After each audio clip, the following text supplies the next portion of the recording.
이제 시작하겠습니다. 반갑습니다. 네, 반갑습니다. 오늘이 세 번째인가요? 네. 가 언제, 어디서, 무엇을까지 지난주까지 했고요. 오늘은 어떻게를 할 건데, 어떻게 하기 전에 이 육하 원칙이라고 한 거. 누가 언제 어디서는 내가 지금 여기 있잖아요.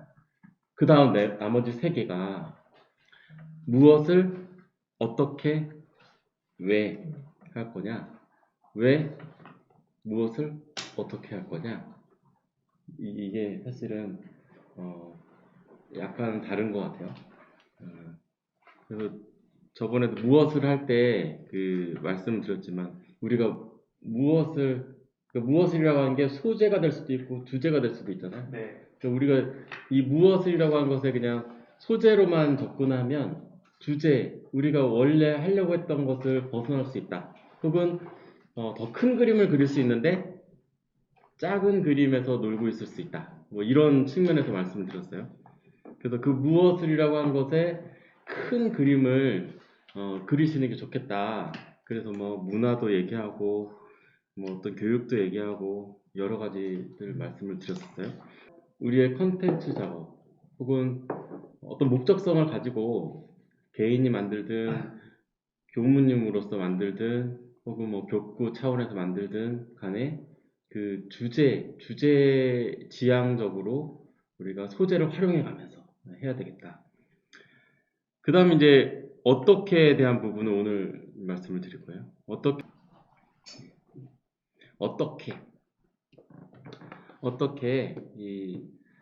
저는 이렇게 마인드맵을 하면서 이 마인드맵이 단순한 마인드맵이 아니고 마인드맵 모델링이라고 해서 많은 분들한테 말씀을 드리고 있어요. 마인드맵 모델링이라고 하면 일단 마인드맵은 형식이고 결국은 하려고 하는 건 모델링이에요. 모델링이라고 하는 거는 어떤 주체가 있고 어떤 액션을 하고 그 액션이 어떤 사람한테 어떻게 영향을 주고 그래서 이 전체 시스템이 어떻게 돌아가는지를 파악하는 그런 걸 하기 위해서는 여기 나와 있는 왼쪽 위에 단순화, 추상화, 구조화, 시각화 뭐 이런 것들을 통해서 뭔가 실체를 우리가 파악을 하고 활용하게 돼요. 그런 측면의 모델링인데 뭐 앞에서부터 이야기를 한번 풀어보겠습니다. 제가 그 컨텐츠 작업한다 그러면 그 컬럼에는 그렇게 썼어요. 컨텐츠란 생각의 표현이다 라고 하고서 시작을 했는데 그냥 해보자 라고 말을 하는 것이 말은 쉽지만 해보려고 하는 사람들도 다 막막하고 그냥 해보는 게 어딨어요. 다 생각을 하고서 하죠. 근데 그냥 해보라고 하잖아요. 그런데 이제 넘어가려고 하면 사실 우리가 글 쓰는 거랑 똑같은 거죠. 백지에다가 글을 쓰는데 많이 써 그러면 실력이 늘어날 거야. 근데 생각을 많이 해야지 많이 쓸 수 있고 책을 많이 봐야지 잘 쓸 수 있고 많이 써봐야지 또 잘 쓸 수 있고 하잖아요. 근데 사실은 그것의 근본을 보면 좋은 모델을 보고 배우고 자기 생각을 정리하고 그 정리한 거를 프랙티스 연습해보고 그러면서 점점 발전시켜 나가고 이런 게 사실은 숨어 있는 거예요. 그냥 많이 읽어라, 많이 봐라, 많이 써봐라 그냥 이렇게 하니까 다 어려워하는 거죠. 저는 신고문을 쓸 때도 똑같다고 보고 어떤 그 강연을 한다거나 회화를 할 때도 똑같다고 봐요. 그래서 그런 부분에 우리가 이 모델링이라고 하는 그 학습? 모델링이라고 하는 걸 좀 배워야겠다. 이런 생각을 좀 해봅니다. 아무튼 좀 세긴 했는데 생각의 표현이다. 생각은 자유롭게 하는 거죠. 시공간을 초월해요. 우리가 잡념이라고 하는 것들 막 시공간을 초월하잖아요. 그런 것들을 표현하는 건데 드러내는 거예요. 밖으로. 방법은 여러 가지가 있죠. 이 콘텐츠에 드러내는 방법은 문학이나 미술이나 음악이나 점점점 많이 있어요. 그런데 그 콘텐츠를 드러내는 것을 누구는 잘하고 누구는 못해요. 잘하는 사람들을 보면 시도를 해요. 도전. 뭔가 새로운 것들을 하기도 하고 또 시작을 잘해요. 그리고 방법도 다른 사람 걸 잘 배워서 하거나 혹은 새로운 것들을 또 잘 만들어내요. 그런 것들 보면은 야 저렇게 하면 잘할 수 있어 나도 잘할 수 있어 하지만 근데 누구는 못해요. 못하는 사람들도 보면 이것도 다 똑같이 우리가 보고 배워야 돼요. 왜 못하냐? 바빠요. 시간이 없어요. 그래서 만들 시간이 없고 고민할 시간이 없고 또 몰라요. 어떻게 표현하는지 어떻게 생각해야 되는지 어떤 느낌인지 이걸 몰라요. 그 다음에 두려워요. 들킬까봐 내가 실력 없음을 드러내는 걸까봐 또 무시당할까봐 이게 뭐야 뭐 이런 무시당할까봐 웃음거리가 될까봐 그런 두려움이 있어요. 그러니까 함부로 자기가 글을 썼어도 못 내놓잖아요. 이제 그런 부분들이 그런 것들이 작동하는 거죠. 그러면 누구는 잘하고 누구는 못하는데 그 못하는 것을 사실 뛰어넘으려면 연습이 필요한 거죠. 근데 여기 연습도 아까 그냥 써봐라, 그냥 읽어라가 아니고 사실 어떤 모델링 사상, 그러니까 생각을 정리하는 그런 걸 갖추고 나서 연습을 해야 되지 않나라는 생각을 합니다. 그렇게 하고 나면 점점 익숙해져서 이 노력을 스스로 더 하게 돼요. 더 하게 되면 좋아서 하게 되면 그 이제 잘하는 사람의 이제 반열에 오르는 거죠. 내가 하는 것은 난 모방했을 뿐인데 다들 막 박수 쳐주고 난 조금 다르게 했을 뿐인데 엄청 창조적으로 박수 쳐주고 아무튼 그런 쪽으로 넘어가는 거죠. 그래서 이 못하는 단계에서 잘하는 단계로 넘어가기 위해서는 연습이 무조건 필요하다. 근데 이 연습도 그냥 연습하면 안 된다. 그래서 이 모델링이라는 것을 말씀을 드리고 싶었어요. 사실 아까도 what에 대해서 무엇을에 대해서 말씀을 드렸지만 소재는 널려 있어요. 소재는 널려 있어요. 우리 주변에 있는 거, 심신작용, 법문, 마음일기, 회사, 농장, 생활, 교당, 주변, 익숙한 거, 커피, 학교, 스터디, 뭐 이런 모임도 있고 널려 있어요. 널려 있는데 이것들을 어떻게 잘 조합하면 내가 주제로 하려고 했던 것을 잘 할 수 있느냐. 이건 사실 모델링이 돼 있어야 돼요. 이 모델링 어느 분이 제 책을 사셨는데 누가 사셨죠? 모델링 샀는데 아직 못 받았어요. 아직 못 받았습니다. 네. 안 왔죠? 아직 안 왔습니까? 아니, 저는 왔는데 왔어요? 보셨어요? 한 페이지. 한 페이지. 제가 좀 바빠서. 거기 보면 제가 지난주에도 제가 마인드맵 했던 이 동영상 보여드린 적이 있었죠. 그때 보면은 막 생각을 꺼냈어요. 먼저 꺼낸 게 브레인스토밍이죠. 막 꺼내요. 꺼낸 다음에는 이 마인드맵이라고 하는 건 발산과 수렴을 계속 반복하는 그런 도구예요. 발산이라고 하면 생각을 막 펼치는 거예요. 막 제한 없이 막 펼치는 거예요. 그리고 수렴은 그걸 이제 그룹핑 하는 거죠. 그룹핑 하는데 뭐 개념적으로 그룹핑 하는 거죠. 그래서 어린 친구들한테 마인드맵 해봐라 라고 했을 때의 그림과 뭐 학생들, 중고등학생들 혹은 대학생들 또 일반인들, 사회인들 또 전문가들 그렇게 해보면 다르게 나오는 거죠. 똑같이 마인드맵을 배웠어도 다르게 나오는 거죠. 왜냐면 이 생각의 어떤 개념화하는 부분들이 각자가 달라요. 그래서 그런 거고. 근데 각자 다른 거를 그거를 누가 이렇게 코칭을 해주거나 그러면 좋은데 잘 안 해줬어요. 우리가 그동안에 배우면서 저도 그렇지만 그런 부분들을 직접 배울 기회가 없었어요. 그러다 보니까 글도 잘 쓰기가 어렵고 콘텐츠도 만들기가 어렵고 그런 거죠. 그러면 콘텐츠를 만들지 못했던 부분은 사실 모델링이 뭐 덜 되어서 라고 봐도 좀 무방하지 않을까 이런 생각까지 해봐요. 근데 이 모델링 잘하려면 아까 생각을 펼치고 모으고 그룹핑하고 펼치고 모으고 이 단계를 좀 거치고 나면 사실은 내가 말하려고 했던 여기 이런 마인드맵도 보면 가운데 컨텐츠라고 써놨지만 주제를 가운데 써놓는 거예요. 주제를. 거기서 벗어나지 않도록 주제를 잃어버리지 않도록 잊어버리지 않도록 잃어버리지 않도록 주제를 벗어나지 않도록 가운데다 써놓고 그 다음에 생각을 막 펼치는 거죠.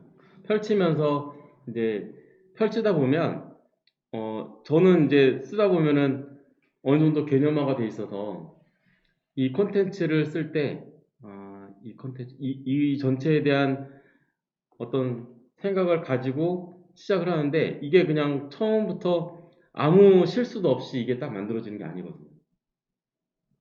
표현에 대해서 얘기해야겠다. 그리고 이 모델까지 가기 위해서 누구는 잘하고 누구는 못하고 그리고 뭐 이런 소재가 있어야 소재에 대해서도 얘기해야겠다. 이게 처음에 큰 흐름을 잡은 다음에 이 표현에 대해서 더 이제 상세화시키고 또 누구 잘하고 누구 못하는 거에 뭐 그림도 좀 집어넣고 색깔도 집어넣고 하면서 여기서 좀 더 펼쳐가면서 쓰고 이제 그러면 이 가운데 있는 요 선에 나오는 요 표현이나 이 누구는 잘하고 누구는 못한 소재 모델링 이렇게 된 거는 사실 주 가지라고 그래요. 주 가지, 주요한 가지. 그게 사실은 이 마인드맵 쪽에서는 베이직 오더드 BOI information 기본 순서가 이렇게 잡혀진 정보라고 하는 건데 사실 저거를 잘 뽑아내는 사람이 이 글의 구조화를 잘하고 말을 조리 있게 하고 또 글을 잘 쓰고 뭐 이런 사람이 되는 거예요. 저게 되게 어려운 거죠. 어려운데 저거를 잘하기 위한 방법들이 사실은 글을 쓰다 보면 우리가 어떤 일을 배우든 다 배우고 있잖아요. 서론, 본론, 결론, 기승전결 혹은 뭐 이렇게 했다가 갑자기 대조적인 것으로 나오고 그래서 정반합처럼 이렇게 나오고 그곳에서 벗어나지 않아요. 왜냐면 우리 생각이 그렇기 때문에 나머지들은 그걸 조합을 하는 거죠. 옴니버스식으로 나열하더라도 여기에선 또 그런 기승전결이 나오고 여기서 또 뭐 서론, 본론, 결론 나오고 그 주장에 따라서 글에 따라서 혹은 뭐 글의 종류에 따라서 그게 다를 뿐이지 거기서 벗어나지 않는단 말이에요. 그러면 그런 기본적인 것들 글의 구조는 우리가 글을 읽으면서 어느 정도 학습을 해놔야 돼요. 알고 있다고 치면 그 다음부터는 그걸 조합하는 거죠. 그러면 먼저 화두를 던지고 거기에 대한 나의 생각을 이렇게 제시하고 거기에 대한 근거를 넣고 그 마무리를 하고 뭐 이런 식으로도 할 수가 있고 이제 그렇게 되려면 처음에 그걸 잘 뽑아내야 되는데 잘 뽑아내지 못하니까 그냥 브레인스토밍을 먼저 하는 거예요. 그리고 나서 이제 쳐가는 거죠. 모으고 불필요하다 생각되는 것도 쳐가고 그래서 어느 정도 모았다 그러면 다시 또 펼쳐보고 그리고 거기서 또 자를 것도 자르고 그 과정을 반복을 하면 이제 이런 것들을 많이 하게 되면 그런 과정을 많이 돌리게 되면 아예 처음부터 이제 그런 모습이 나오는 거예요. 별로 많은 시간을 안 들이고도 글의 구조가 혹은 이야기의 뭐 구조가 그런 것들이 나오는 거예요. 그래서 우리가 콘텐츠를 개발하겠다라고 했을 때도 어떤 큰 주제를 놓고 이제 소재를 정했어요. 혹은 어떤 그 시점에 필요한 것들을 정했어요. 그리고 나서는 얘를 어떻게 표현할 것이냐 이것이 정형화된 포맷이 있다 그러면 그걸 따라가면 되고 그렇지 않다 그러면 얘를 어떻게 하면 잘 표현할 것이냐 이 주제를 이 소재를 이 주제와 소재를 잘 표현할 것이냐를 연구해서 연마해서 그거를 잘 구조화해야 되는 거죠. 제가 그 책에 그 마인드맵 모델링이라고 한 책에 여기는 없지만 그 책에 어떤 걸 썼냐면 생각하기가 어려운 이유라고 쓴 게 있어요. 생각하기 어려운 이유에 그 두 가지를 뭐로 뽑았었냐면 내가 생각하기 어려운 이유 그리고 내가 생각하는 게 어렵고 또 남의 생각을 내가 알아차리기 어렵고 남의 생각하기 어려운 게 아니고 남의 생각을 내가 알아차리기 어렵고 또 그것도 우리의 생각을 또 내가 알아차리기 어렵고 뭐 이런 것들을 썼어요. 내가 생각이 어려운 이유는 내 생각이 정리가 안 돼서, 이런 모델링이 안 돼서, 그리고 더 근본적으로는 진짜 일심이 안 돼서 계속 잡념에 휩싸여 버리니까 그런 부분들이 어떤 정리가 안 되고 집중이 안 되고 주의력도 뭐 떨어지고 그러다 보니까 정리가 안 되는 거죠. 그래서 그런 것들 잘 하려면 자선도 하고 뭐 그런 연불도 하고 그런 방법을 써서 이제 그 자신의 그런 습성, 업력을 탈피하기 위해서 노력을 해야 되는 거고. 그리고 나서 그렇게 하면 이제 가라앉혔어요. 가라앉힌 다음에는 아까 한 것처럼 그런 연구, 사리 연구가 돼야죠. 어떻게 잘 해야 되냐? 그러니까 모델링이 설명드렸고. 그리고 나서 마지막은 이제 작업 취사죠. 많이 써봐야 되는 거죠. 근데 남의 생각을 듣는 경우, 지금처럼 누가 앞에서 강의를 한다. 혹은 뭐 대학에서 수업을 듣는다. 인강을 듣는다. 뭐 텔레비전에서 어떤 뭐 발표하는 걸 듣는다 했을 때 그걸 우리가 따라간단 말이에요. 메모를 하거나 이러면 내 탓이 아니고 그 사람 탓일 수 있어요. 그 사람의 생각이 정리가 안 됐을 수가 있어요.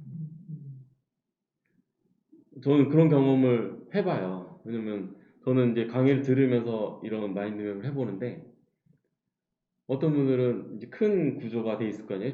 이렇게 뭐 서론별로 이렇게 있다고 치면 한쪽으로만 치우친 분들이 계세요. 물론 시간의 안배가 안 돼서 그럴 수도 있지만 그러면은 정리된 것 자체가 그렇게 나오는 거예요.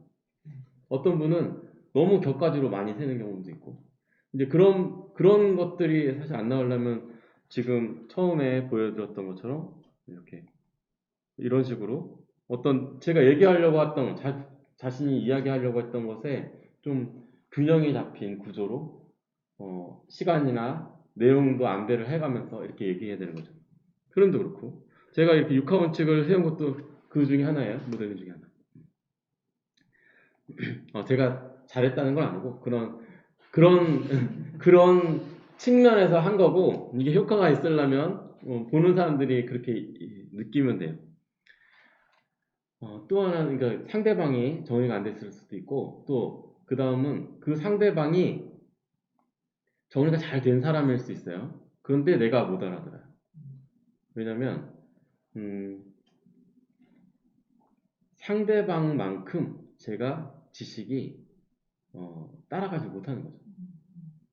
뭐가 중요한지 뭐가 덜 중요한지 전체 그림을 말하는 사람은 다 알고 있단 말이에요. 그거에 대해서 뭐 수십 시간 뭐 수백 일 계속 연구를 했던 거고 늘 생각했던 거고 근데 듣는 사람은 이제 막 들어요. 그러니까 따라갈 수가 없죠. 수준 차이가 너무 크잖아요.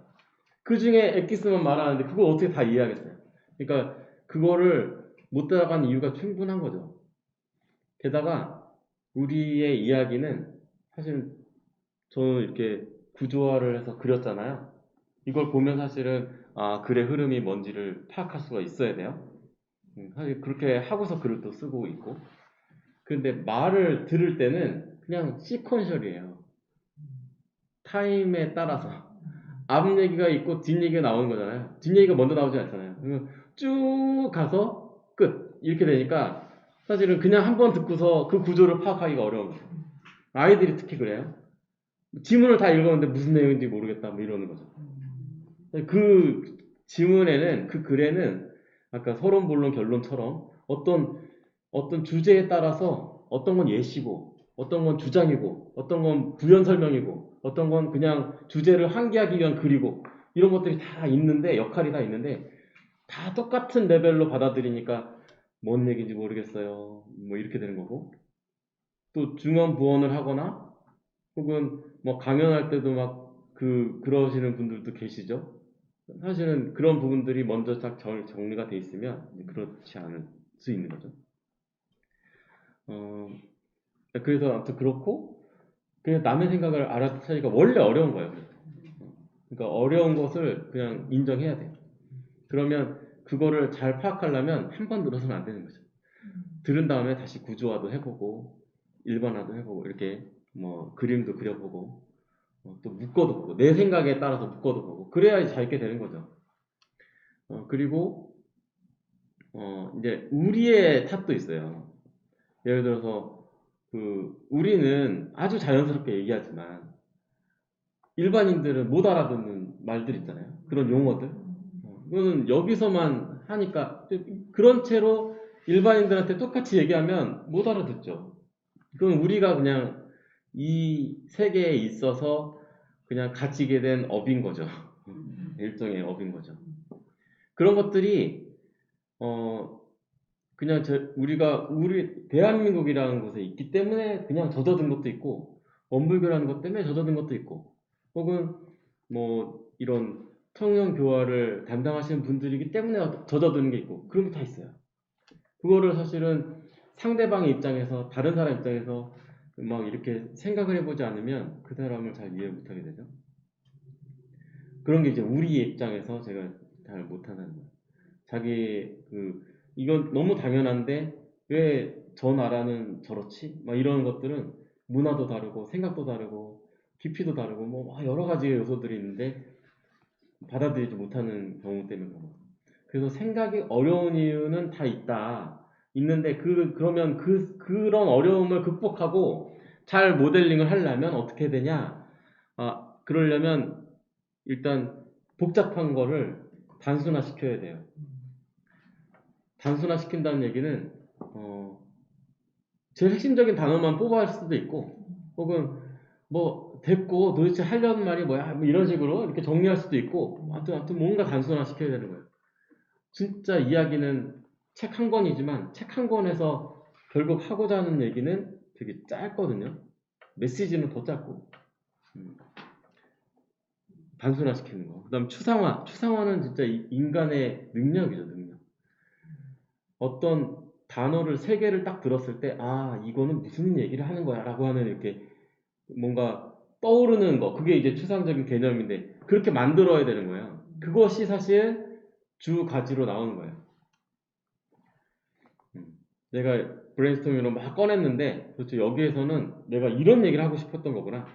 여기서 이거를 꺼내면 좋겠구나. 이렇게. 그다음에 구조화는 아까 순서라든가 대비 구조라든가 혹은 뭐 옴니버스 구조라든가 그런 게 이제 뭐 영화를 만들 때라든가 어떤 동영상을 만들 때라든가 소설을 쓴다든가 뭐 이럴 때 다 작동하는 것들이죠. 그래서 그런 것들 그리고 시각화는 저는 이제 이런 마인드맵으로 시각화를 하고 있죠. 눈으로 봐야 돼요. 눈으로 봐야 돼요. 눈으로 봐야 되는데 눈으로 보는 것에 또 하나의 문제점이 있죠.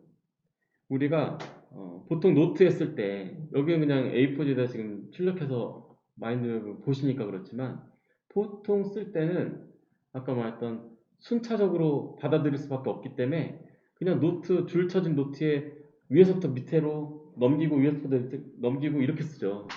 사실 그거는 생각의 흐름을 다 끊어내는 거예요. 끊어버리는 거예요. 앞에서의 얘기가 뒤에서 연결이 되는데 이거 넘겼잖아요. 이거 딴 얘기가 되는 거예요. 근데 한 장에 표현하면 여기 얘기가 여기구나, 이게 우리구나 이런 게 관계가 다 보여진단 말이에요. 그래서 저는 이런 마인드맵 모델링이라고 하는 것을 정말 어린이들부터 정말 교육기관이나 이런 데서도 잘 활용하면 좋겠다 이런 생각을 가져봅니다. 특히 우리 원불교에서도 뭐 단순히 연불 자산만 하는 게 아니고 강연도 있고 회화도 있고 일기도 쓰고 여러 가지 그런 요소들이 있잖아요. 그런 것들에 이런 것들을 활용하면 좋겠다 이런 생각을 해봅니다. 그래서 컨텐츠 만들기 전에는 먼저 모델링을 해보시라 그런 측면에 말씀드리고요. 두 번째, 네, 이게 콘텐츠를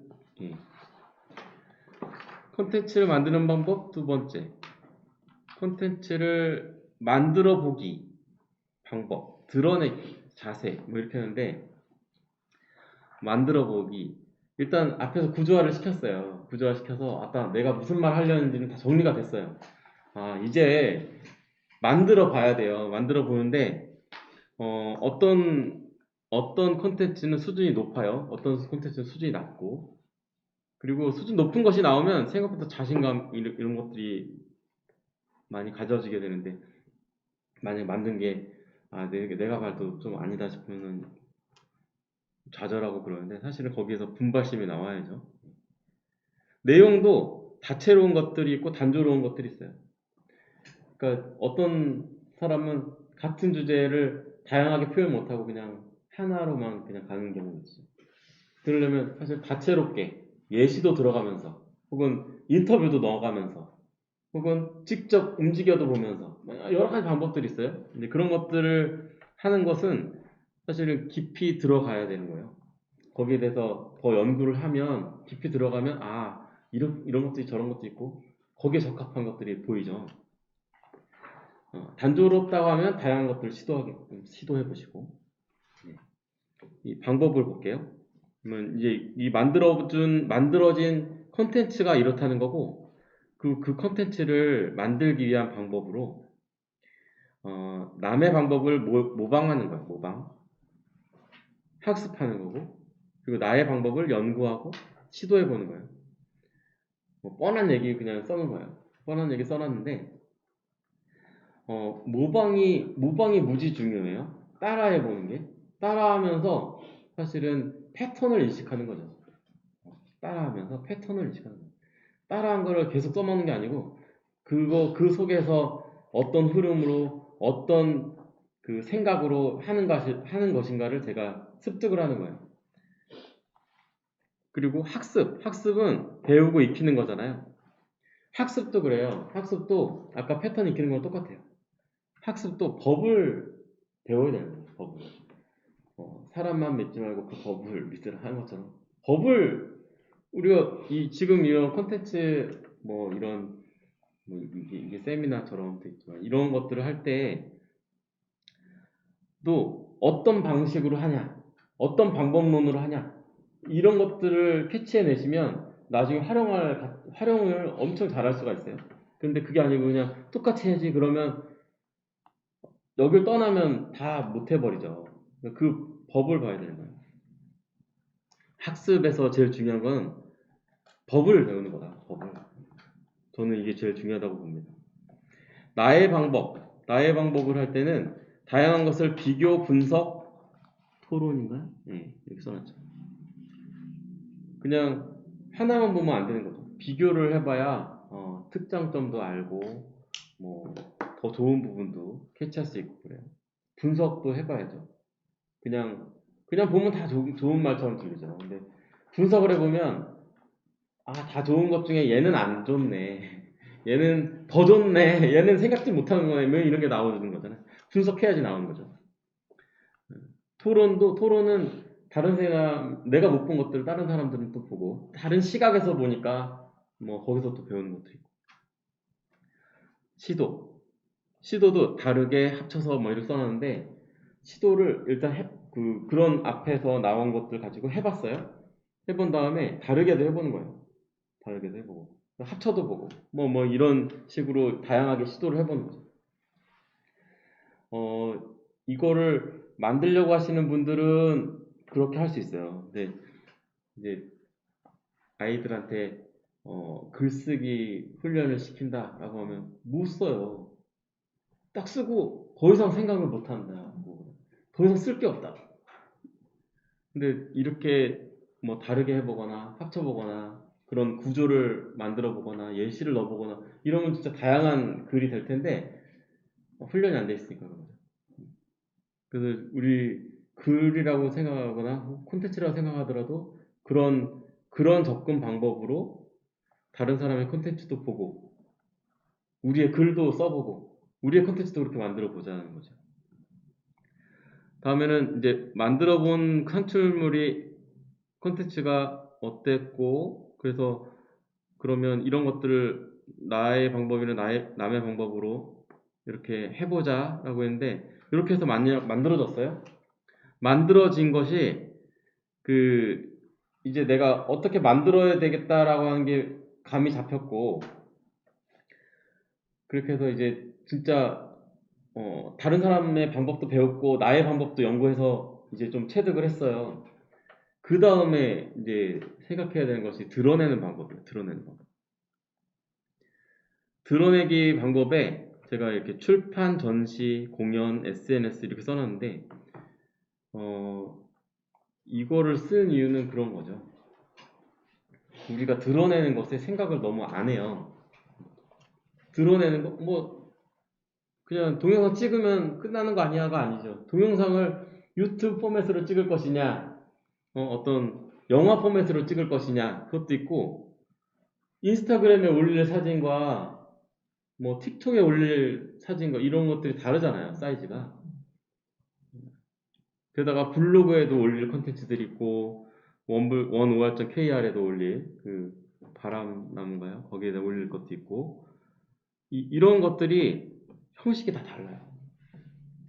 심지어 SNS만 그런 게 아니고 공연도, 음악 공연, 연주회라든가 혹은 뭐 전시회, 이렇게 막 전시장에 이렇게 배치하는 거라든가 이런 게 사실은 엄청나게 이렇게 전문성을 요하는 것들이거든요. 근데 그렇게 하려면은 되게 어려워하는 걸 알면서 컨텐츠 만드는 사람한테는 굉장히 쉽게 말을 하고 우리가 접근할 때 되게 쉽게 접근하는 거죠. 그게 아니라는 거죠. 드러내는 거 방법도 천차만별이다. 형식과 비용 뭐 이런 것도 있고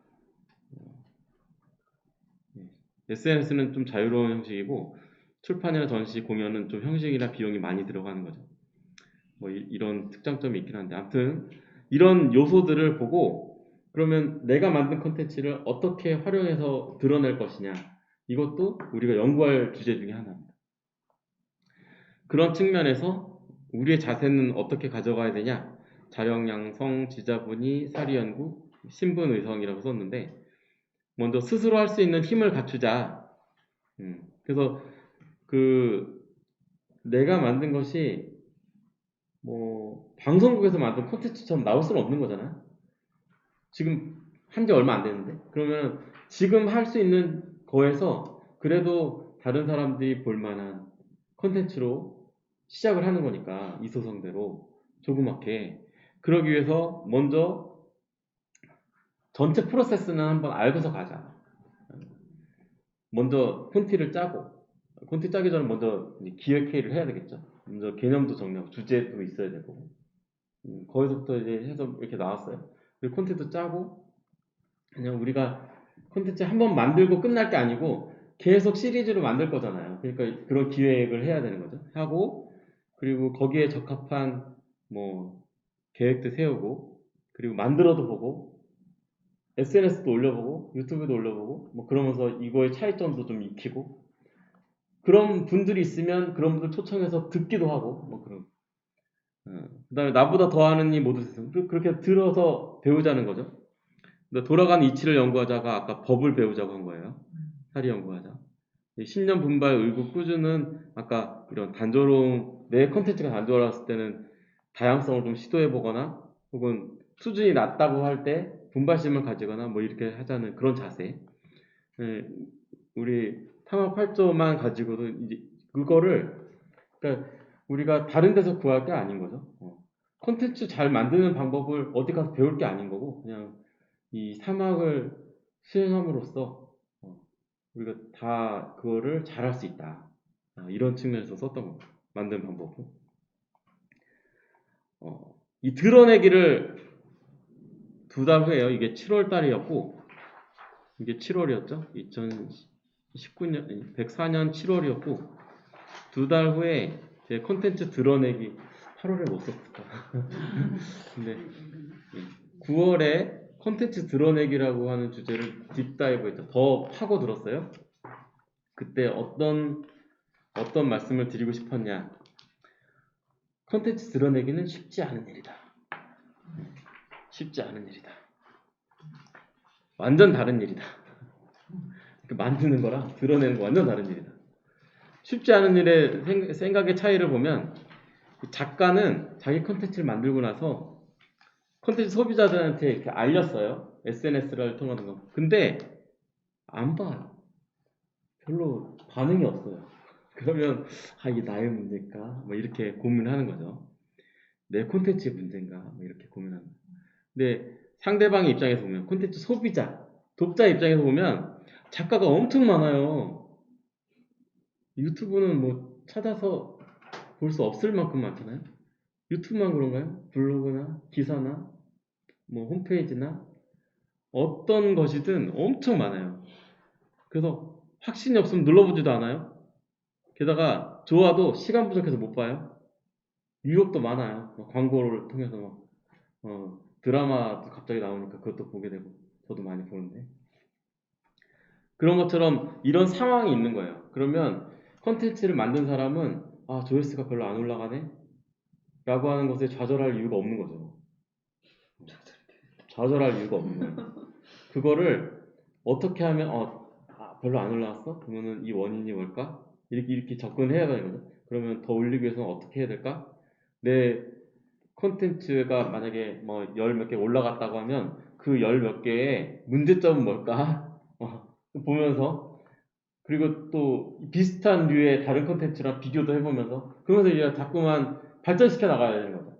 왜냐면 이런 상황에 놓이니까 이런 상황에 놓이니까 사람들은 궁금할 때, 시간 날 때, 심심할 때, 알림 올 때 그때 보거나 뭐 검색하거나 즐겨찾기 하거나 친구 소개하거나 미디어를 통해서 관심 주제별로 난 뉴스만 볼 거야. 나는 이게 좋아. 누가 소개해줘서 이런 식으로 다양한 채널이나 다양한 이유로 그 컨텐츠로 가요. 그럼 그 컨텐츠로 잘 가기 위한 방법을 우리가 연구해야 되는 거죠. 제가 하는 거는 다 화두만 던지는 거예요. 그리고 저는 사실 이런 것들을 통해서 제 컨텐츠를 계속 단련시켜 나가고 있어요. 제 컨텐츠를 노출하는 방법도 계속 바꿔보고 있고, 왜냐면 제가 다른 데서도 돈 많이 버는 컨텐츠 만드는 방법 이런 강의 한번 들어봤는데 답이 없대요. 그렇게 하고 시작해요. 그런 거죠. 그러니까 답이 없는 거는 계속 자기의 방식을 찾고 그리고 제가 김혜원 교무님한테도 그 말씀을 드렸던 부분인데 너무 어렵게 하거나 그러면 이제 좌절하게 돼요. 그러니까 쉽게 접근하는 게 좋다. 쉽게 편하게 접근해야지 오래 간다. 그리고 그 콘텐츠는 오래 가면 오래 갈수록 또 생명력이 있어요. 만들어지고 더 이상 업데이트가 안 되는 거는 죽은 거고 계속 업데이트 되는 거는 이 사람이 이전에 뭐 했지 하면서 다시 살려요. 그러니까 그렇게 하려면 사실은 꾸준하게 만들어야 돼요. 그리고 그 속에서 나도 발전하는 거죠. 이런 작가와 콘텐츠 소비자 사이에 생각의 차이가 있다. 이런 것을 알아두시고 완전 다른 일이라고 한 거는 콘텐츠 작성과 전달하는 게 다른 일이라고 한 거예요. 이거 확대 안 되죠. 뉴스나 음악, 미술, 영화, 연극 이게 다 형식이 다르잖아요. 이걸 만들었는데 연극을 했는데 뭐 예를 들어서 웹툰으로 할 수 없잖아요. 미술을 했는데 비디오 클립으로 할 수는 있겠죠. 이렇게 동영상 찍으면서. 근데 그리는 광경을 보여주는 것도 아니고 그냥 정지되는 거. 아무튼 그런 부분들. 블로그 여러 가지가 있어요. 이런 컨텐츠들을 전달할 때는 홍보 마케팅 전략이 좀 필요해요. 노이즈 마케팅, 바이럴 마케팅, 구독, 미디어 뭐 이런 식으로 이 전달하는 방법이 필요합니다. 그러면 우리가 우리 컨텐츠를 많이 보게 하려면 어떤 컨텐츠를 만들어야 돼? 라고 하는 건 사실 잘못된 접근 방법이잖아요. 많이 보게 하려면 그러면 사람들이 부정적으로 생각하는 거 좀 피하고 싶어. 그런 거 하면은 많이 봐요. 사람들이 본능을 자극하는 거 이런 거 많이 봐요. 그렇게 접근할 거 아니잖아요. 그러니까 주제에 대해서 우리가 고민하고 가는 것처럼 하고 그리고서 그거를 어떻게 홍보할 것이냐 어떻게 마케팅할 것이냐 이런 것을 접근해야지 많이 보게 하는 컨텐츠를 만들어야겠다라고 하면 이제 방향이 잘못 나가는 거죠. 그리고 이런 노이즈 마케팅이나 이거 필요할 때가 있죠. 바이럴 마케팅이나 혹은 광고도 있어요. 그 서울교구 TV가 있잖아요. 지금 광고 해보신 적 있어요? 광고? 구독 이벤트랑 네. 신분을 광고했었고 유튜브에 돈 내고. 그 광고야? 광고 넣는 거야? 아니 유튜브에 돈 내고. 그건 아니지. 안 해봤죠? 그 페이스북도 페이지가 있으시잖아요. 그거 안 해봤어요. 해봤어요? 네. 제가 그 야사 만화로 배운 인공지능 그 페이지를 딱 오픈하고 저희가 콘텐츠를 계속 올릴 때는 사람들이 올릴 때마다 보니까 올려야 좋아요를 누르니까 좋아요 누르면 그때 사람들한테 노출되니까 그때 많이 들어왔는데 그 광고를 하면 불특정 다수한테 가요. 나와 연결이 안 된 사람한테 가잖아요. 그 사람들이 봤을 때 재밌네 하면서 다시 또 구독하거나 좋아요 누른단 말이에요. 그런 방법들을 써봐야 돼요. 왜냐면 그게 내가 돈이 어딨어가 아니고 뭐 3,000원, 5,000원이면 광고가 할 수 있는 거니까. 뭐 사실은 신문의 광고도 그렇게 해서 들어가는 거죠. 이런 마케팅 전략이 있어요. 이런 것들을 다양하게 써봐야 되는 거예요. 정말 성공시키려면. 실행, 적절한 채널 전략. 채널이라고 하는 게 이런 것들이죠. 어떤 플랫폼에 내 컨텐츠를 올릴 것이냐. 자, 인플루언서 활용하는 거. 뭐 이런 것들도 있죠. 이런 것들이 작성하는 것과 전달하는 건 완전 다른 일이다. 섞어서 생각하면 안 된다. 약간 생각을 해야 되겠지만 그래도 하여튼 그 중심을 잘 잡아야 된다. 그런 게 있고 만약에 우리가 어떤 조직을 만든다. 서울교구 TV를 잘 만들기 위해서 조직을 만들려면 콘텐츠 작성하는 분과 콘텐츠 전달하는 분과 이런 쪽은 구별해서 좀 전문성을 가진 분들 이렇게 해야 되는 거죠. 이것 잘하고 저것 잘하는 사람 뽑으려고 그럼 어려운 거예요. 있겠죠 누군가는. 근데 어려운 거죠. 그리고 또 어떤 분들은 진짜 생각을 잘 정리하거나 뭐 이런 분들이 있고 어떤 분들은 이런 거 다 못하지만 진짜 전파를 잘하시는 분들도 있고 뭐 그러잖아요. 그 특성에 맞게끔 있으니까 드러내기가 그래서 좀 더 깊이 파본 거고 알아보기는 아까 뭐 알아보기 이것도 굉장히 중요한 거예요. 배우려면 사실은 좋은 컨텐츠를 잘 알아봐야 되죠. 여기 귀명창 해놨는데 배가 종자기 그러니까 좋은 소리꾼은 이 귀명창이 만든 데잖아요. 그러니까 그러니까 듣고 나서 감동을 하는 사람이 있고 어떤 사람은 그냥 진짜 열창을 했는데 뭐 박수 치고 그냥 끝나고 어떤 사람은 막 감동에 마지못해가 아니고 감동에 막 벅차서 그런 분들 만나면 더 힘이 나잖아요.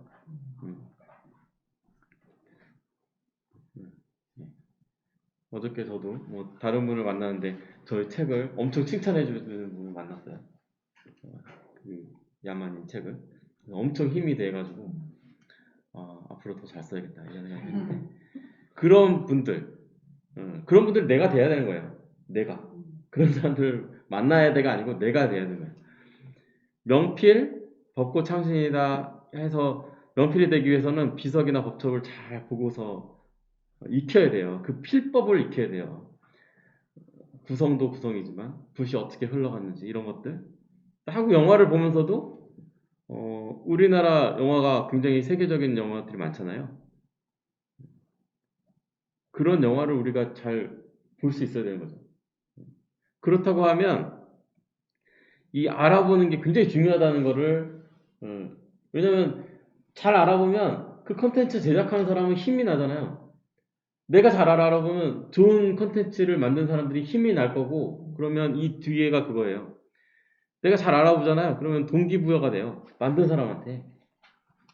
좋은 컨텐츠가 더 나와요. 점점 더 많아져요. 선한 영향력이 나로부터 혹은 그 컨텐츠로부터 계속 발생이 되고 그래서 착한 소비가 이루어지고 이게 제일 자꾸 돌아갈 거예요.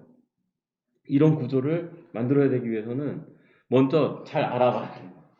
내가 먼저 좋은 컨텐츠를 잘 알아보고 남한테 소개도 하고 그러면 그런 쪽의 컨텐츠들을 많이 발굴도 하고 해야 되죠.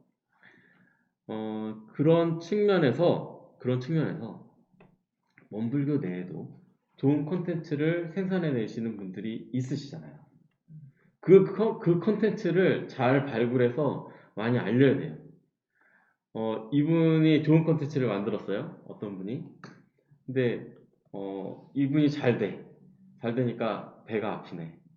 그래서 나는 그거 안 봐. 일부러 클릭 안 하고 내 거를 뭐 만들어. 그래서 내가 더 잘 되기를 바래. 그러면 아마 그 마음이 전해져서 그분도 똑같이 클릭 안 하고 이렇게 되겠죠. 이거는 은혜로 가득한 세상이 아니잖아요.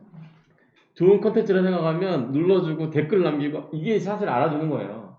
좋아요 눌러주고 알리고 이런 게 이 컨텐츠 알아보기에 잘 알아보는 사람의 역할인 거예요. 우리도 원불교 컨텐츠를 많이 만들고 싶다 그러면 그런 역할을 우리 스스로가 해야 되는 거예요. 좋은 콘텐츠 발굴해서 좋아요 눌러주고 소개해주고 한우라는 신문 것도 많이 소개해주고 많이 눌러주고 아무튼 그렇게 하자는 게 이 이야기의 이 컬럼의 주제였어요. 그래서 그 좋은 콘텐츠라고 하면 잘 안 보이네요. 신뢰성, 수준, 완성도, 목적성, 감동 뭐 이런 것들을 이것만 있진 않겠죠. 근데 아무튼 이렇게 제 생각 펼치면서 써본 겁니다. 여기 색깔 들어간 것들은 더 펼쳐본 거고. 선한 영향력이라고 하는 건 피드백, 긍정적, 부정적.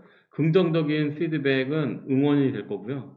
부정적인 피드백은 뭐라고 써 있어요? 그렇죠. 뭐 절치부심, 보완하게끔 만들고. 제가 그 마인드 앤 모델링 책을 썼을 때 제가 뭐 편집이 잘 안 된 부분이 있었는지 누가 서평을 남겼는데 이거 뭐 대학생이 쓴 레포트 같다. 뭐 아무튼 레포트보다 못하다. 뭐 이렇게 달려가지고 제가 반박 글을 딱 썼는데 그러면서 엄청 분발하게 됐어요.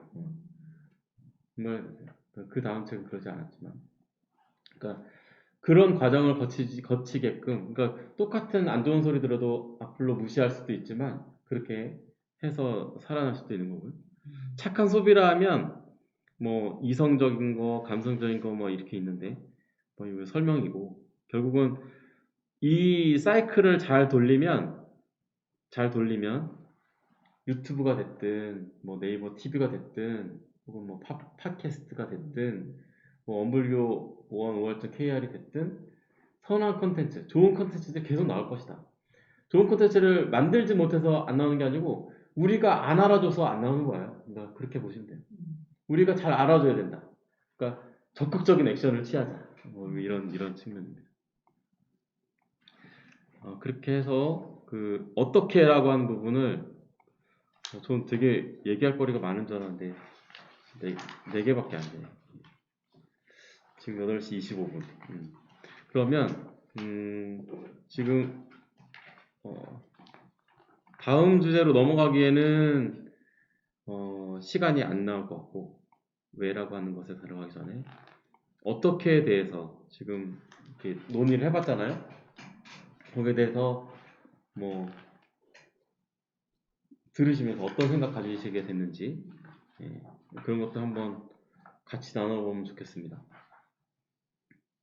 좀 가지고 계신 것에 다 있으니까 거기에 주제에 관련된 것도 괜찮고 지금 어떻게라고 하는 부분에 대해서 여러분들의 생각을 한번 들어보겠습니다. 저희 교단이 가장 해야 할 것이 어떻게 아닌가 생각이 좀 드는데 누군가를 시작해야 되고 뭐라도 시작해야 되는데 그게 좀 다른 사람이었으면 좋겠잖아요. 다른 사람이었으면 좋겠는데 이제 아무튼 내가 해야 된다는 생각을 가지고 있는데 아무튼 뭔가 한 발짝이라도 또 움직여야 된다. 어느 곳에서든지 그런 생각이 굉장히 많이 하고 있고요. 우리 교단이 갖고 있는 가장 저도 물론이고 안타까운 점은 바쁘지도 않고 모르지도 않아. 근데 이 두려움인 것 같아요. 왜냐면 너무 사람들이 인연관계 너무 얽혀져 있고 사실 지저분해가 너무 안 된다고 생각이 들거든요. 진짜 여기 아까 자세, 뭐 사막과 활조를 썼지만,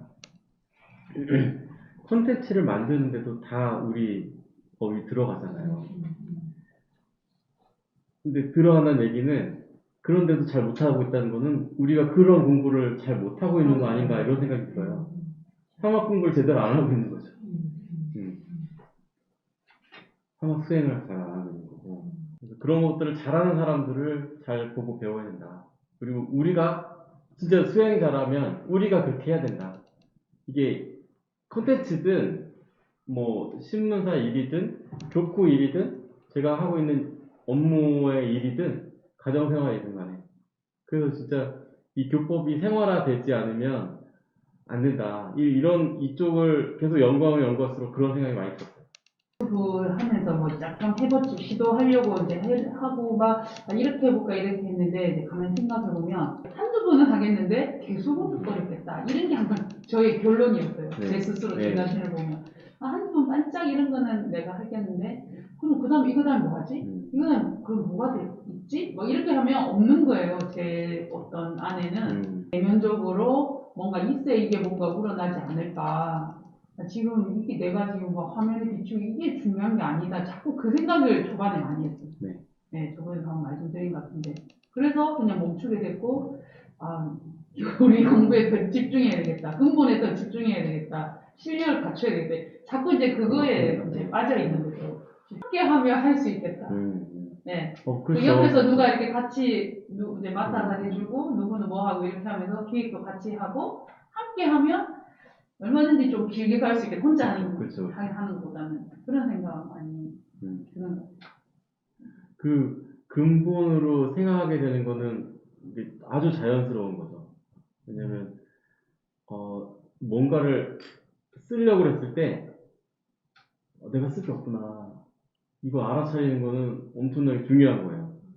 작업 치사를 할 때 치사하는 방법이 그러니까 어떻게에 대한 거잖아요. 어떻게에 대한 게 정답이 없다고 합니다. 근데 그거를 접근할 때 나 혼자 할 수도 있지만 내가 부족한 부분은 다른 사람과 또는 다른 사람을 활용할 수도 있고 같이 할 수도 있고 뭐 그런 거죠. 일의 순서를 잡고 분업하고 이렇게 할 수 있는 것도 그 방법인데 분업해야 될 걸 혼자 한다? 그것도 그 좋은 방법이 아닌 거죠. 꾸준히 하는 게 또 힘입니다. 꾸준히 하는 힘이 엄청 큰 힘이죠. 협업할 수 있는 그런 능력, 이제 내가 없는 거를 다른 사람이 가지고 있을 수 있잖아요. 그렇죠. 그럼 어떻게 그 네. 사람을 만나서 같이 책을 하는 거죠. 그 사람도 잘 되고 나도 잘 되고 상생의 관계로. 근데 그런 훈련을 우리가 해야 된다라고, 이제는 해야 된다라고 생각을 요즘에 많이 들어요. 네. 우리가 좋은 점이 있어요. 그러니까 지금 여기 계신 분들이 좋은 점은 주제가 그래도 확실하잖아요. 그러니까 어떤 주제는 이 세상을 낙원으로 만들기 위해 그러니까 대종선님 법을 많은 사람들이 알고 배우고 그렇게 해서 진짜 낙원 생활을 할 수 있는 세계를 만들고자 그래도 그런 뜻을 갖고 있기 때문에 그런 측면에서는 연대할 수 있는 것들이 굉장히 많아요. 내가 갖고 있는 조그만한 역량이라도 그런데 동참해서 같이 하고 싶다. 그런 생각을 가지고 있는 거는 우리가 같은 배를 탔다는 생각을 갖고 있기 때문이에요. 그런 부분들은 얼마든지 교문이 갖고 있는 역량 가지고 연대하셔서 할 수 있다고 봅니다. 우리 원불교가 그러니까 대종선이 당대 때 불교하고 이제 갈라져서 나오게 된 흔히 말하는 생활불교, 생활종교라고 하게 된 게 결국 이 어떻게 또 다른 표현이지 않을까라는 생각이 들었어요. 그때 일상생활을 문화로 표현한다는 게 참 어렵지 않을까? 어떻게 표현할 수 있을까? 이게 사실은 고민이다. 여러분들이 함께 고민을 해줬으면 좋겠다. 이 이야기를 했는데 문화라는 단어를 컨텐츠라고 바꾸면 어차피 비슷한 개념이니까. 근데 이 컨텐츠라고 말만 바꿨을 뿐인데 이건 또 가능하겠더라고요. 그러니까 이 어떻게라는 게 결국은 이 흐름을 잘 읽으면서 이 흐름 속에서 사막 또는 우리 교리를 잘 녹여내는 모습들만 보여줘도 이건 충분히 할 수 있겠다. 저는 거기에 대한 강점 중에 하나가 결국은 지금 현재는 명상을 굉장히 많이 추구하고 있는데 일상생활에서 보면 명상으로 해결되지 않는 부분이 분명히 있단 말이죠. 그 명상으로 해결되지 않는 부분을 잡아다가 우리가 컨텐츠를 만드는 것도 한 꼭지가 될 수 있겠다.